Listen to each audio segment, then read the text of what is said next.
nessa semana, irmão, está com o Hulk, a gente vê coisas terríveis, porque desde quando eu era jovem, eu lembro dessa festa. A gente, como naquela época a gente não era cristão, eu estava ali em Belo Horizonte e quase que eu não voltei para a minha cidade. Estava fazendo a vontade do mundo, estava lá em Contagem, lá tem uma quadra, mais ou menos cercada 1 metro de altura, e nós estávamos lá de cima, e lá tem todos os lugares, não é só lá não. Vem aquela abraça um com o outro, e vem aquela manada, se um tiver caído, eles vão lá na frente e voltam, só deixa a pessoa massacrada. E eu, infelizmente, aconteceu comigo desse jeito, mas ainda tive a força de pegar na beirada e levantar. Outro dia, eu fiquei sabendo que nesse mesmo local tinha morrido 4 pessoas desse jeito. Então a gente tem que confiar no Senhor, mesmo que a gente estava fora da vontade de Deus, mas Deus tinha um plano na minha vida, não deixou acontecer aquilo comigo. E eu estou aqui nessa noite para agradecer a Deus e contar isso para os irmãos, porque nós não vamos nessa festa, mas nós temos família que vai. Não vamos orar e pedir a Deus a permissão para que ele seja livre como eu fui. Nessa noite eu passo a palavra ao pastor divino, ele vai falar conosco aquilo que Deus colocar no seu coração. Paz do Senhor, irmãos. Graça e paz a todos. Abra sua Bíblia em Mateus capítulo 5. Como já se estava falando aí, testemunhando, quando ele não servia ao Senhor, mas o Senhor já estava de olho nele, assim como o Senhor está de olho em cada um dos nossos familiares que estão lá fora, que ainda não servem a Deus, protegendo e guardando, até chegar a hora. Então, quero falar para você hoje, que a igreja tem que fazer a diferença nessa terra. Mateus 5,13. Vós sois o sal da terra. Se o sal for ínsipido, com que há de salgar? Para nada mais presta, senão para ser lançado fora, ser pisado pelos homens. Vós sois a luz do mundo. Não se pode esconder uma cidade edificada no monte, nem se acende uma candeia e se coloca debaixo do alqueire, mas no velador, e dá luz a todos na casa. Assim resplandeça a vossa luz diante dos homens, para que vejam as vossas boas obras e glorifiquem ao vosso Pai que está no céu. Sentai-vos, igreja. Irmão, não sei se você sabe, mas esse texto que nós vemos aqui em Mateus, ele foi escrito depois do ano 70 depois de Cristo, né? Depois da destruição de Jerusalém, que se deu no primeiro século, e a igreja experimentava um crescimento extraordinário. A igreja vivia um grande avivamento. O povo de Deus estava cheio da graça do Senhor, né? E muitos cristãos que se introduziram, que eram judeus, que se converteram ao cristianismo, que até então não era chamado de cristianismo, veio chamar depois, passou a seguir a doutrina de Cristo. Ser um cristão é seguir a doutrina de Cristo, seguir os ensinamentos de Cristo. Cristãos chamados de cristão, seguimos os ensinamentos e princípios deixados por Jesus Cristo. Então eles queriam, os judeus que tinham convertido, queriam impor a lei também. Só, irmãos, que não dá para servir a dois senhores. Então Jesus Cristo veio para nos libertar do império das trevas. Jesus veio para nos libertar, nos dar liberdade. E agora, com essa liberdade, a questão é o que eu vou fazer com essa liberdade. Alguns acham que pode ser cristão. Eu vi até um padre falando isso essa semana. Tem gente que acha que pode ser cristão, vir para a igreja, disse ele, participar da comunhão e ir para o carnaval. Mas não dá. A palavra dele. E eu acho que não dá. Dá? Não dá. Né? Foi para esse fim, irmãos, que esse texto foi escrito, para que a igreja não caísse no legalismo da lei. A Bíblia diz em João capítulo 8, versículo 36, se pois o Filho vos libertar, verdadeiramente sereis livres. Essa é 1 Coríntios 9, 21. Nós temos um ensinamento que Paulo diz à igreja, que vai de encontro a isso. Para os que estão sem lei, como se estivessem sem lei, não estando sem lei para com Deus, mas debaixo da lei de Cristo, para ganhar os que estão sem lei. Quer dizer, nós não estamos sem lei.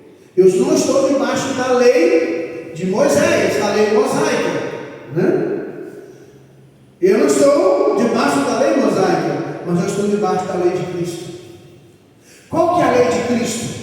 Os 10 mandamentos diz: não roubarás, não matarás, não adulterarás. Êxodo 20. A lei de Cristo vai além.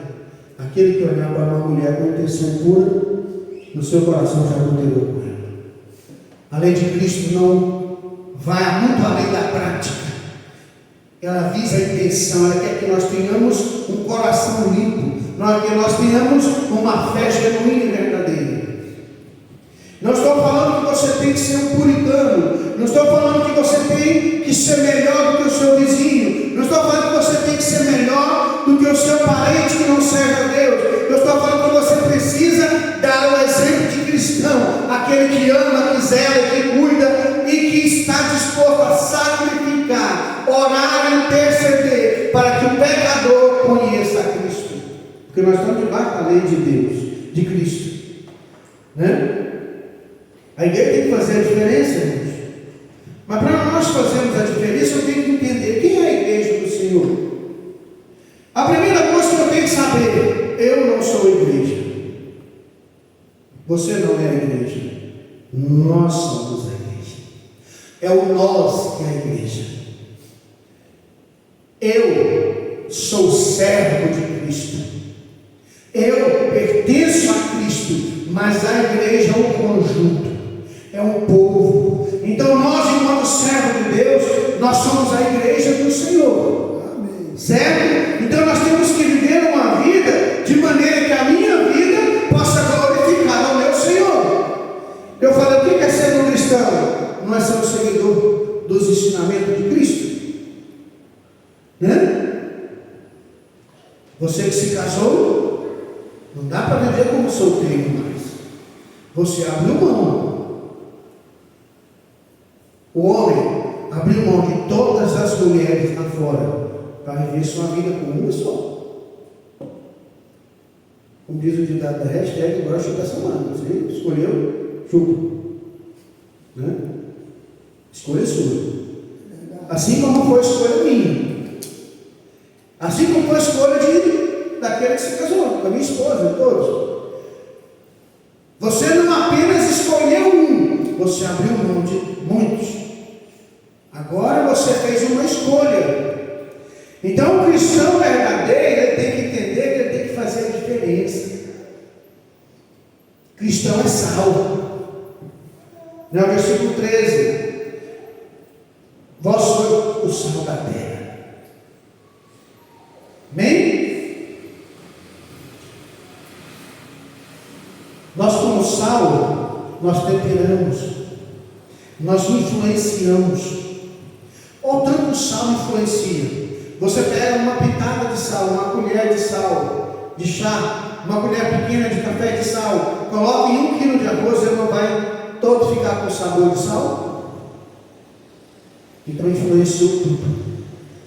O sal tempera, o sal influencia, né? O sal contamina. Nós temos que contaminar as pessoas positivamente com a nossa fé, com a nossa maneira de servir a Deus. Amém. Né? Como sal, nós temos que influenciar o ambiente em que vivemos. Os cristãos são tempero do mundo. Vós sois o sal da terra e a luz do mundo. Né? Através do seu amor, da sua fé, da sua fidelidade. Olha o que está em 2 Coríntios 2, 14 e 15. Olha só. E a graça de Deus, que sempre nos faz triunfar em Cristo, e por meio de nós, manifesta em todo lugar a fragrância do seu conhecimento. Porque para Deus somos o bom perfume de Cristo, nos que se salvam e nos que se perdem. Olha só, repare no verso 14. A graça de Deus que sempre nos faz triunfar em Cristo, por meio de nós, manifesta em todo lugar a fragrância do seu conhecimento. Já passou perto de alguém bem cheiroso? Aquela pessoa que você passa a sentir cheiro, perfume bom? Meus irmãos não passam perto de uma mulher bem cheirosa. Não é verdade? Por quê, irmãos? Nós temos que a fragrância de Cristo deve o que? Ser manifesta por onde você for. As pessoas têm que enxergar em você o perfume de Cristo. Amém. Estamos falando de santidade, estamos falando de princípios, estamos falando de valores. Pessoas que prezam o valor, pessoas que agem com respeito e dedicação, pessoas que amam o próximo, pessoas que são educadas com o próximo. E o sal alimenta, né? Mateus 14, 16, no finalzinho do versículo, Mateus 14, 16, tem uma frase bem interessante de Cristo. Mateus 14, 16: dai-me voz de comer. Final do versículo: dai-lhes voz de comer. Pô, estou com fome. Jesus falou assim: dá de comer a vocês esse povo. O mundo está com fome da palavra. A igreja tem que entender que a gente tem que alimentar esse mundo. Com o quê? Com o seu testemunho, com a sua fidelidade, com sua devoção e fervor, principalmente com a sua devoção. A sua devoção é demonstrada em todo lugar. Quando você vai comer lá na firma, você não pega o prato e vai comendo. Você pega o prato, baixa a cabeça e ora e agradece a Deus. Todo mundo está vendo. O perfume de Cristo está sendo manifesto. Quando você vai almoçar com a família, você faz a oração ali, então todo mundo está vendo. Ali é uma família que serve a Deus. Amém. Glória a Deus. Né? Essa é uma família que serve o Senhor. Uma família que tem a bênção de Deus. A igreja, irmãos, precisa entender que nós temos que influenciar esse mundo. Uma simples presença de um cristão genuíno em um determinado local é o bastante, para manter todo o padrão moral melhor naquele lugar. Quando tem uma serva de Deus em determinado lugar, as pessoas falam: não posso falar besteira aqui, tem uma serva de Deus. Alguém já passou por isso? Levanta a mão. Alguém? Eu já muitas vezes. As pessoas respeitam alguém. Não. Fala isso perto do seu Jacinto. Muda o assunto. Ou fala mais baixo para falar em outro lugar. Ai, quando eles ficam pegando o pé, querem mostrar para ver se você cai na deles. É só você resistir. A Bíblia diz: resistir ao diabo, que ele vai fugir. Né? Então a igreja precisa entender que um cristão verdadeiro genuíno influencia a família, influencia o trabalho, influencia a escola. A presença da igreja no país deveria influenciar o padrão desse mundo, evitar que os padrões morais se deteriorassem. A igreja precisa influenciar o padrão da família, a igreja precisa influenciar o padrão dos jovens lá no mundo. João diz: jovem, eu vos ter pessoas fortes e tendes vencido o maligno. Olha só, o jovem tem que influenciar o jovem lá no mundo. O que está acontecendo no inverso? Os jovens estão sendo influenciados pelo mundo. Igrejas por aí estão cantando música do mundo dentro da igreja. Na minha época cantava esse hino de verdade. Não era o que muitos estão cantando por aí. Realmente é: quero andar de valor em valor e seguir a Jesus, meu Senhor. É que um dia receba do céu a coroa que me dará Deus. Hoje as coisas mudaram. Tem igreja cantando música do mundo, está cantando Raul Seixas dentro da igreja. Tente outra vez. O mundo não pode influenciar a igreja influencia o mundo. É verdade. O que eu preciso ter? Qual que é a minha preocupação nesse mundo atual? Eu preciso ter equilíbrio. Eu não posso salgar demais. Eu temperei carne muitas vezes. O sal não pode passar. Você já foi fazer uma comida que o sal passou? Quando passa demais não dá nem para comer. Né? E eu preciso entender que não pode ser pouco, porque senão perde. Quando a gente ia fazer carne de sol, se o sal fosse pouco, no outro dia tinha bicho. Né? Então o sal tem que ser dosado. Você não pode ser aquele crente chato lá no mundo. Quando você deu um erro, você está sempre falando que se você não largar disso, você vai para o inferno. Se não largar dessa bebida, desse cigarro, da prostituição, você vai para o inferno. Não é assim que você faz. Você tem que amar o pecador, aborrecer o pecado. Uma pessoa tão inteligente que nem você é, pessoa tão bonita como você é, vamos largar disso, vamos melhorar a vida. É muito melhor do que acusar. Né? E eu preciso me purificar, não perder o sabor. Algumas famílias no passado, quando o sal perdia o sabor, jogavam ele na porta da casa, para quando entrava com barro não sujar a casa, porque o sal não prestava mais, virava areia. Né? Eu preciso entender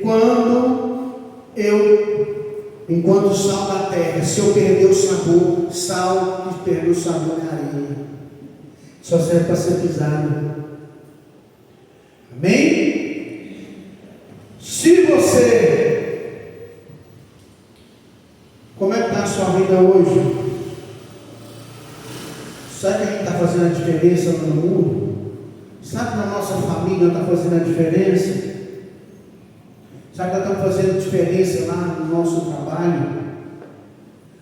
Peça ao Senhor, o Senhor me abençoe, que eu possa ser o sal e luz do meu trabalho. E o verdadeiro cristão é luz. Verso 15, 16. Vós sois o sal da terra e a luz do mundo. Nós somos luz. A luz afasta o que as trevas. Aonde a luz chega, as trevas vão embora. Na verdade, se a gente for olhar pela ciência, não existe trevas. Existe ausência de luz.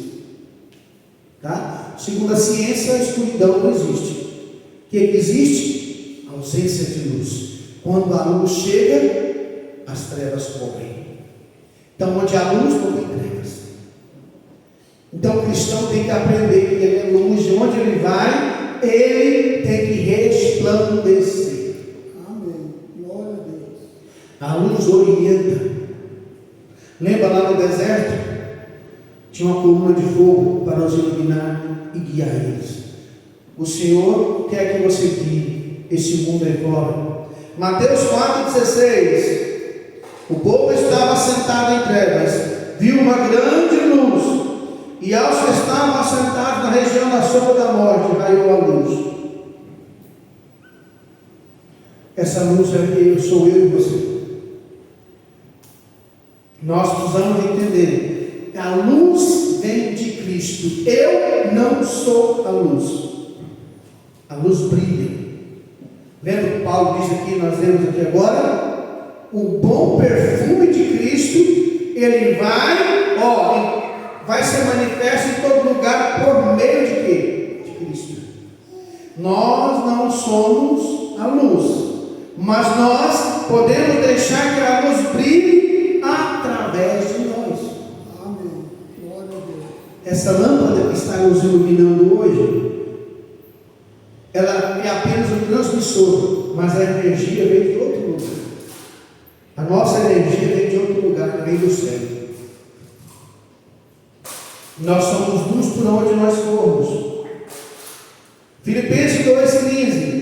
Para que sejais irrepreensíveis, sinceros, filhos de Deus, inculpados no meio de uma geração corrompida e perversa, entre a qual resplandeceis como astros do mundo, ou como luzeiros.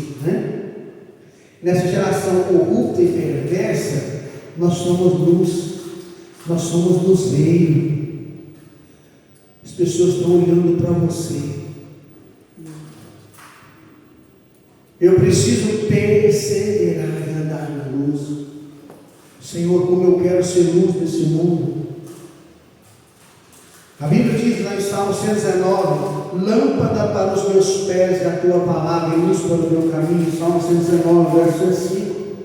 Então, irmãos, esta é a mensagem que dele ouvimos e vos anunciamos: que Deus é luz e nele não há trevas nenhuma.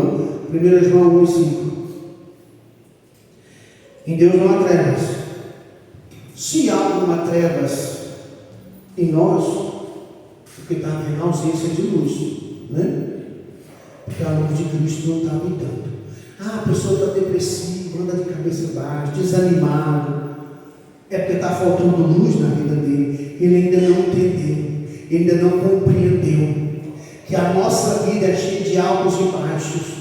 E eu preciso aprender a confiar no Senhor, orar, buscar a Deus, para que Ele possa me guiar. Eu preciso ter anotado, como eu sempre falo, na minha Bíblia, as bênçãos que Deus já me deu, para que quando a coisa apertar, quando eu for orar ao ler, Senhor, obrigado por isso, por aquilo, eu começo a glorificar a Deus por aquilo que eu já tenho. Vou te contar um testemunho pequeno.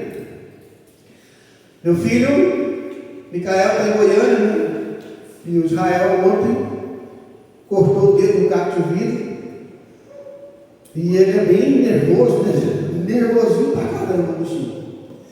E ele grita: pai, está doendo, e nada. Micael rolou um pano, ele não chorando não, gritando de dor, mas não chorava. Tinha dor na queda. Ele correu, foi para o Mugol, em Goiânia, e chegando lá, ficou lá um tempo. Micael falou para mim: não, pai, quando eu cheguei lá, para agradecer a Deus pelo problema do Micael, está doido. Chega a gente sem perna, sem braço, com isso, com aquilo, peguei uma embora daqui. E eu falei: é verdade, a gente tem que olhar um pouquinho para trás. Eu acho que a minha vida está ruim, mas é porque eu não vi a do outro. É que eu só fico olhando para a minha. Eu estou olhando no meu mundo, o que eu quero. Eu preciso entender que eu preciso agradecer pelo que eu já tenho. Qualquer dia você vai falar para você só sobre o poder da gratidão. A gratidão muda a vida das pessoas. Pessoa que é grata, não reclama de nada da vida. Porque quando você é grato, você lembra de Romanos 8:28. Você lembra o que está escrito lá? Todas as coisas contribuem juntamente para o bem daqueles que amam a Deus, daqueles que são chamados segundo o seu propósito. Então, tudo que eu estou passando, se eu sei que eu sou chamado por Deus, Deus tem propósito na minha vida, o que eu estou passando é para o meu bem. Eu vou tirar uma lição. Amém? Onde há um cristão verdadeiro, padrão moral muda. É preciso então somente que a gente deixe a presença de Deus brilhar através da nossa vida, através do nosso testemunho, da nossa vida. Lembra que Paulo diz em 1 Coríntios 10:31, quer comais, ou bebais, ou façais qualquer coisa, fazer para a glória de Deus. Colossenses 3:17 é o mesmo princípio. Tudo que fizer por palavra ou ação, fazer em nome de Jesus Cristo, tanto por eles, graças a Deus Pai. Então, o que eu faço tem que ser para a glória de Deus. Então, vamos fazer a diferença onde a gente estiver. Quando você convive demais com alguém, essa pessoa tem que ser influenciada alguma coisa por você. É a sua maneira de servir a Deus. Vamos ficar de pé, pedindo ao Senhor que nos ajude, que a gente possa ser luz por onde a gente for. Amém? Glória.